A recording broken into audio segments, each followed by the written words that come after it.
마인드맵의 큰 줄기를 따라 디도서의 핵심을 정리해 드리겠습니다. 디도서 강의안, 복음의 품격, 척박한 땅에 선한 일의 꽃을 피우라. 도입, 거친 섬 크레타를 향한 사도의 비밀 병기. 여러분 반갑습니다. 오늘은 신약 성경 서신서 중에서 분량은 짧지만 그 내용은 아주 맵고 강렬한 책, 디도서를 함께 나누어 보려고 합니다. 혹시 여러분은 크레타, 그레데 사람이라는 말을 들어보셨나요? 당시 고대 사회에서 이 말은 결코 칭찬이 아니었습니다. 거짓말쟁이, 게으름뱅이, 사나운 짐승이라는 꼬리표가 붙은 사람들이었죠. 사도 바울은 바로 이 험악하고 소문 안 좋은 크레타 섬에 자신의 동역자이자 참아들인 디도를 남겨두었습니다. 왜일까요? 아무리 엉망인 곳이라도 복음이 들어가면 변할 수 있다는 것을 보여주고 싶었기 때문입니다. 디도서는 바로 그 변화를 위해 무엇을 가르치고 어떤 리더를 세우며 어떻게 살아야 하는지를 담은 현장 목회 매뉴얼입니다. 오늘 이 마인드맵의 4가지 큰 줄기, 사도적 권위와 장로의 자격, 건전한 가르침과 세대별 교훈, 은혜가 주는 삶의 동기, 그리고 사회적 책임과 구원의 신비를 따라가며 우리 삶의 현장에서 복음의 품격을 어떻게 지켜내야 할지 함께 배워봅시다. 자, 바울의 당당한 자기소개가 담긴 1장부터 시작해 볼까요? 제1부 리더를 세우고 입을 막으라, 질서를 바로잡는 권위 1장. 이야기는 바울이 디도에게 맡긴 아주 막중한 임무로부터 시작됩니다. 1.1 사도적 권위와 영생의 소망 1장 1절에서 4절. 바울은 자신을 하나님의 종이요 예수 그리스도의 사도라고 소개합니다. 이 편지가 단순히 개인적인 조언이 아니라 하나님의 권위가 담긴 공적인 지시임을 분명히 하는 것이죠. 바울이 사역하는 목적은 택함받은 자들의 믿음과 경건에 속한 진리의 지식을 증진하는 데 있습니다. 이 모든 것의 뿌리는 거짓이 없으신 하나님이 영원 전부터 약속하신 영생의 소망에 있습니다. 바울은 디도를 같은 믿음을 따라 된 나의 참아들이라 부르며 애정 가득한 축복을 보냅니다. 1.2 장로와 감독의 자격, 가정에서 검증된 리더십 1장 5절에서 9절. 바울이 디도를 그레데에 남겨둔 이유는 명확합니다. 남은 일을 정리하고 각 성에 장로들을 세우기 위해서였죠. 교회의 리더는 어떤 사람이어야 할까요? 바울은 스펙보다 책망할 것이 없는 성품을 봅니다. 특히 한 아내의 남편이며 방탕하다는 비난을 받지 않는 믿는 자녀를 둔 사람이어야 합니다. 자기 집도 다스리지 못하는 사람이 어떻게 하나님의 청지기가 되겠느냐는 것이죠. 감독은 고집대로 하지 않고 분을 내지 않으며 나그네를 대접하고 선행을 좋아하는 자여야 합니다. 무엇보다 미쁜 말씀의 가르침을 그대로 지키는 자여야 합니다. 그래야 잘못된 가르침을 막아낼 실력이 생기기 때문입니다. 1.3 크레타의 거짓 교사들, 입을 막아야 할 이유 1장 10절에서 16절. 당시 교회 안에는 헛된 말을 하며 속이는 자들이 많았습니다. 특히 유대적 신화와 사람의 계명에 빠진 이들이 가정들을 온통 무너뜨리고 있었죠. 그들은 더러운 이득을 취하기 위해 가르치지 말아야 할 것을 가르쳤습니다. 바울은 그레데의 한 선지자의 말을 인용합니다. 그레데인들은 항상 거짓말쟁이며 악한 짐승이며 배만 위하는 게으름뱅이라 뒷 1장 12절. 이런 사람들을 어미 꾸짖으라고 합니다. 하나님을 안다고 고백은 하지만 그 행위로는 부인하는 자들, 그들의 양심과 마음은 이미 더러워졌습니다. 바울은 이들의 입을 막아 공동체를 보호하라고 강력하게 명령합니다. 제2부 삶으로 증명하는 건전한 교리, 세대별 맞춤 교훈, 2장 1절에서 10절. 두 번째 줄기는 구체적으로 교회 구성원들이 어떻게 살아야 하는지에 대한 지침입니다. 2.1 장년과 청년에게 주는 가르침, 2장 1절에서 6절. 바울은 디도에게 오직 너는 바른 교훈에 합당한 것을 말하라고 합니다. 늙은 남자 장로들에게는 절제하며 경건하며 사랑과 인내에 온전하게 되기를 가르치십시오. 늙은 여자에게는 행실이 거룩하며 모함하지 말고 선한 것을 가르치는 자가 되라고 합니다. 왜 늙은 여자들의 역할이 중요할까요? 바로 젊은 여자들을 훈련해야 하기 때문입니다. 남편과 자녀를 사랑하고 신중하며 자기 집안일을 잘 돌보게 함으로써 하나님의 말씀이 비방을 받지 않게 하려는 것입니다. 젊은 남자들에게는 무엇보다 신중하도록 권면하십시오.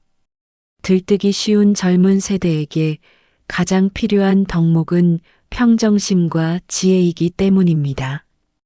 2.2 디모데와는 다른 디도의 모범, 2장 7절에서 10절. 바울은 디도에게 직접 주문합니다. 너 자신을 모든 일에 선한 일의 본으로 보여라. 가르침이 부패하지 않고 단정해야 대적하는 자들이 우리를 흠잡지 못하고 부끄러워하게 될 것입니다. 또한 당시 사회 구조 속에 있던 종들에게도 권면합니다. 상전들에게 순종하고 기쁘게 하며 거스르지 말고 훔치지 말라고요. 오히려 모든 일에 참된 신실함을 나타내라고 합니다. 왜일까요? 종의 신분으로도 성실하게 살 때 비로소 우리 구주 하나님의 교훈을 빛나게 할 수 있기 때문입니다. 여러분, 복음은 가장 낮은 자리에서도 찬란하게 빛날 수 있습니다. 제3부 은혜라는 교육자, 훈련받는 거룩한 백성, 2장 11절에서 15절. 세 번째 줄기는 우리가 왜 그렇게 살아야 하는지 그 신학적 동기를 설명하는 아주 중요한 대목입니다. 3.1 우리를 양육하시는 하나님의 은혜, 2장 11, 12절. 여기에 디도서의 핵심 원리가 나옵니다. 모든 사람에게 구원을 주시는 하나님의 은혜가 나타나 우리를 양육하시되 뒷 2장 11, 12절. 여러분, 은혜는 단순히 죄를 덮어주는 보자기만은 아닙니다. 은혜는 우리를 훈련시키는 선생님입니다.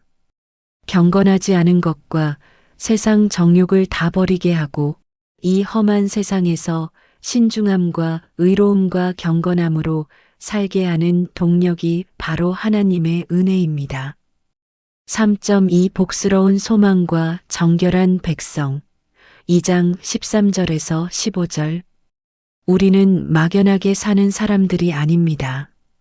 복스러운 소망인 우리 구주 예수 그리스도의 영광이 나타나기를 기다리는 사람들입니다. 주님이 자신을 우리를 위해 주신 이유는 명확합니다. 우리를 모든 불법에서 속량하시고 깨끗하게 하셔서 선한 일을 열심히 하는 자기 백성으로 삼으시려는 것입니다. 바울은 디도에게 이 모든 것을 확신 있게 말하고 권언하며 모든 권위로 책망하여 누구에게도 업신여김을 받지 말라고 당부합니다. 제4부 사회 속의 그리스도인과 구원의 감격, 선한 일에 힘쓰라 3장.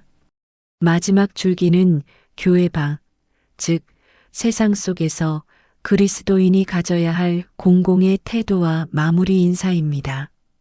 4.1 선한 시민으로서의 자세 3장 1, 2절 바울은 성도들에게 기억나게 하라고 합니다. 통치자들과 권세자들에게 복종하고 순종하며 모든 선한 일 행하기를 준비하십시오. 아무도 비방하지 말고 다투지 말며 모든 사람에게 온유함을 나타내십시오. 세상 사람들의 눈에 그리스도인은 품격 있는 시민으로 비춰야 합니다.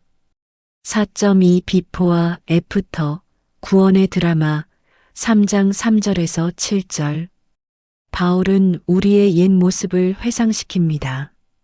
우리도 전에는 어리석었고 순종하지 않았으며 온갖 정욕에 종노릇했다. 하지만 어떤 일이 일어났나요? 우리 구주 하나님의 자비와 사람 사랑하심이 나타날 때 하나님이 우리를 구원하셨습니다.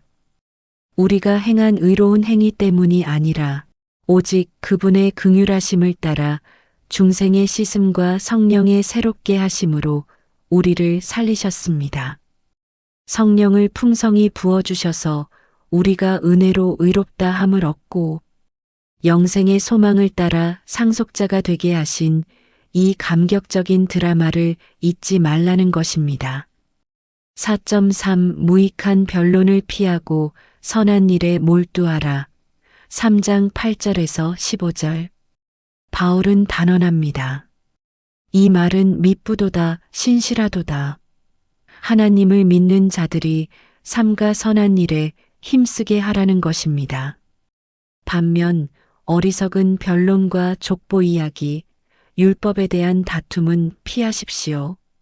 그것은 무익하고 헛된 것입니다. 분파를 일으키는 사람은 한두 번 훈계한 뒤에 멀리 하십시오. 마지막으로 바울은 개인적인 계획을 전합니다. 아더마나 두기고를 보낼 테니 디도는 니고폴리로 오라고 하죠. 법률가 세나와 아폴로를 잘 도와주라는 세심한 부탁도 잊지 않습니다. 그래되 성도들이 열매 없는 자가 되지 않기 위해 필요한 것을 준비하는 법을 배워야 한다고 강조하며 은혜가 모두에게 있기를 비는 축복으로 편지를 맺습니다. 결론, 오늘 우리 삶의 현장에 선한 꽃을 피우는 삶. 오늘 우리는 마인드맵의 구조를 따라 거짓과 탐욕이 가득했던 크레타 섬을 복음의 품격으로 정복해 나가는 사도 바울과 디도의 전략을 보았습니다. 디도서가 오늘 우리에게 던지는 메시지는 세 가지입니다. 환경을 탓하지 마십시오. 우리가 사는 세상이 아무리 크레타처럼 척박하고 소란스러워도 그곳이 바로 복음이 빛날 최적의 장소입니다. 삶이 곧 교리입니다. 세대별로, 신분별로 주신 그 구체적인 삶의 지침들은 우리의 신앙이 관념이 아니라 태도여야 함을 보여줍니다. 우리의 정결한 삶이 하나님의 교훈을 빛나게 합니다. 선한 일의 전문가가 되십시오. 구원은 은혜로 받았지만 그 목적은 선한 일을 열심히 하는 백성이 되는 것입니다. 오늘 여러분이 할 수 있는 작은 선한 일은 무엇인가요? 여러분의 일상은 지금 어떤 향기를 풍기고 있나요? 혹시 입술로는 구원을 노래하지만 삶은 여전히 세상의 정욕에 머물러 있지는 않나요? 이 마인드맵의 구조를 가슴에 새기십시오. 하나님은 오늘도 여러분을 통해 이 척박한 땅에 선한 일의 꽃을 피우기를 원하십니다. 은혜라는 훌륭한 선생님 밑에서 매일 훈련받으며 복음의 품격을 온 세상에 드러내는 복된 성도님들이 되시기를 간절히 축복합니다. 경청해 주셔서 감사합니다. 구독과 좋아요 부탁드려요.